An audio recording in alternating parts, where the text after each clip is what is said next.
All right, so working Louie, we were over at Shields this week, and my good friend Dana had a session with a follow-up session with a dog that she had done a training program with a while ago, who is known for having some reactivity towards dogs and people. And so we're just working in the front lobby, and I'm just kind of the distraction for her, Dana, and her client and the dog. Being able to work together is always a great thing. So as we got Louie into Shields, I noticed there's statues outside the store, and so he had some nervousness towards some of these statues. And even over here, it's kind of hard to see in the camera, but he gets a little bit spooked about getting close to this window because there is the statue in the window, and he's a little bit worried about it. And so I know it's kind of hard to see in the video, but what I'm trying to accomplish with Louie is having him take some direction while he's afraid. And that can be really tricky because when we get nervous, our nervous system goes into fight, flight, or freeze. And so 9 times out of 10, we have a hard time taking direction when we are what we would call over threshold. We're nervous by something. What's awesome about Louie is he recovers really well, though he gets spooked by things. So he recovers really well, and he takes direction really well because it gives him safety and security.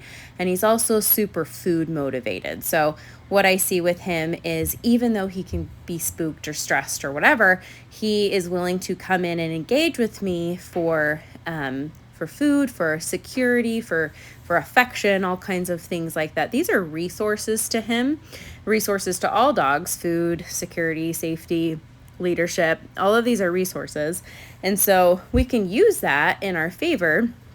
So though he's nervous about the statues and those kinds of things, what I'm doing is just saying, hey buddy, follow me, heel, be with me, pay attention to me. I'm not working a ton on any sits and downs yet, but that's going to be a big accomplishment. And you can see his tail at times will come out when I am engaging with him, and he's less worried about the environment around him because it's just him and I. We're just walking. I'm just guiding him. I'm just leading him, and good things are happening. And I'm using corrections. I'm using leash guidance. I'm using pressure.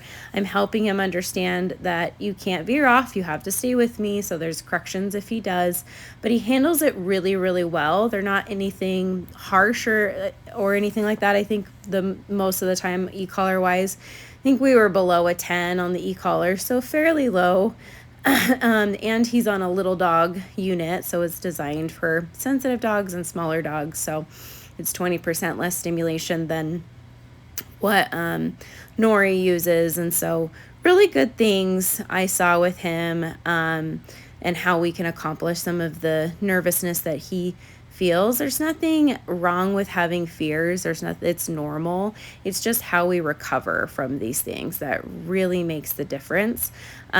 He wants to come in front of me, and what I'm trying to do is encourage him to be next to me, because right here I'm working more on the heel position. There's nothing wrong with coming in front of me. Sometimes he does it because that's where we've often given him food. When he comes and sits in front of us, he gets a treat. Sometimes it's because he's feeling insecure and he wants to climb up into my lap. Sometimes it's a combination of things. And so I'm trying to reward him next to me, so he is in this nice leader follower position. Gives him a little bit of confidence and security that he can be next to me, not in a codependent way where there's an unhealthy tone, but just in a I'm going to protect you leadership follower kind of way. So he did really good. I was really proud of him. I know this was just kind of a bigger outing for him, but he did great.